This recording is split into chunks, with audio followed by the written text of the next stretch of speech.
Please let's make some noise for Chuy. Right, how do you feel tonight? All right, you ready to make a little history? That's what we're going to do, because we're trying to take Chicago back for all the people of the city of Chicago. We're going to invest in the neighborhoods all over the city of Chicago. We're taking the resources that have been invested in the downtown area and redirecting them to Chicago neighborhoods. At the essence of the transformation will be investing in neighborhoods to ensure that there are good schools for all children in every neighborhood across Chicago. Educational equity will be a great priority of mine because it's the only way that children can have an equal opportunity to advance, to pursue their education, to become productive members of society, and to shine. So I feel right at home being here tonight. But I have to tell you, I want to thank you for your support in, first of all, getting here. You know, the folks that have run this town for at least the last 4 years thought that with all the money that they've amassed, they spent $14 million trying to prevent a runoff. But on Tuesday, February 24th, the people of Chicago came out and they voted, and a majority of them said, we want change in Chicago, we want a runoff, we want a round two, and on Tuesday, April the 7th, they're going to get round two, right? The most important thing about this campaign is the people that have come together. Chicago hasn't seen a coalition like this come together in 30 years. Now, I know that many of you are not 30 years old yet. You got to take my word for it. But the last time that people came together like this was in 1983 when people in Chicago elected Harold Washington as the city's first African-American progressive mayor.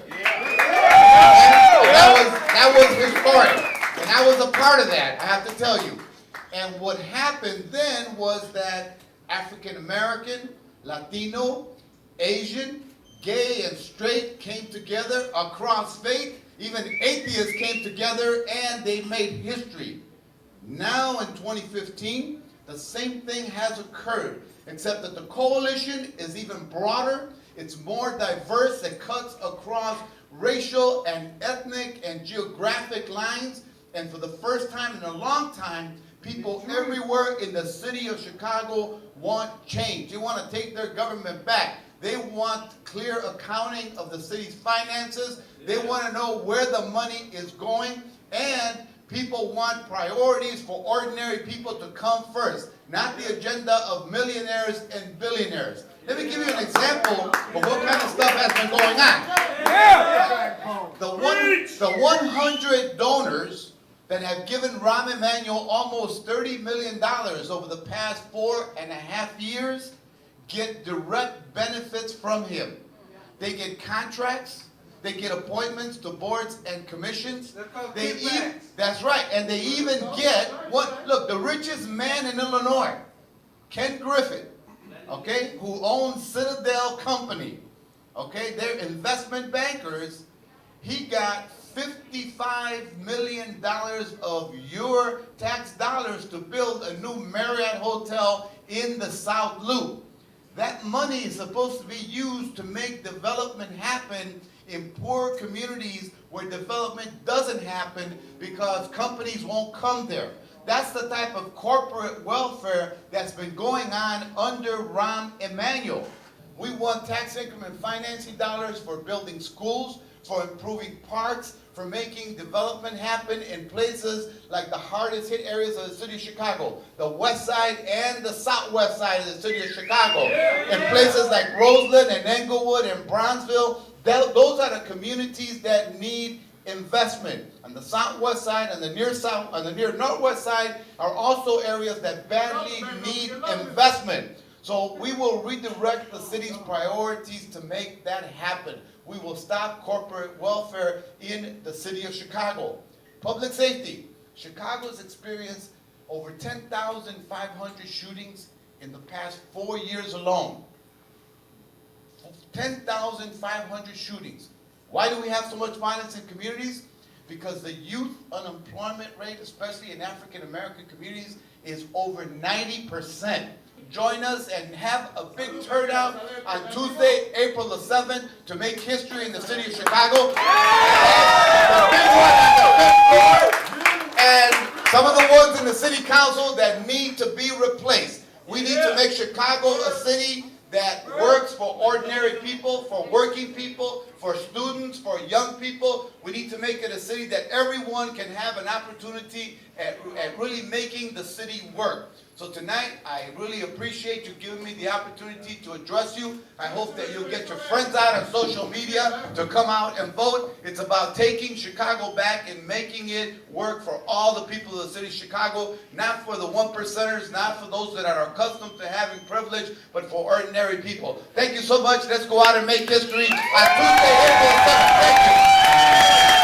Thank you. During the last two debates, they were kind of giving you a hard time, the moderators. They seemed to be leaning towards Rom, and they made it kind of obvious. What do you feel about a situation like that, when it's supposed to be a moderator, a person that's in the middle, but they're definitely leaning somewhere? Like, how does that make you feel? Well, look, we shouldn't have any illusions about fairness sometimes. Look at here. The Chicago Tribune on February 1st and 2nd published an expose about pay-to-play politics. Basically, that 105 donors have given Rahm Emanuel most of his money. They're millionaires and billionaires. By the end of the week, by Friday, they had endorsed Rahm Emanuel for re-election going into the primary.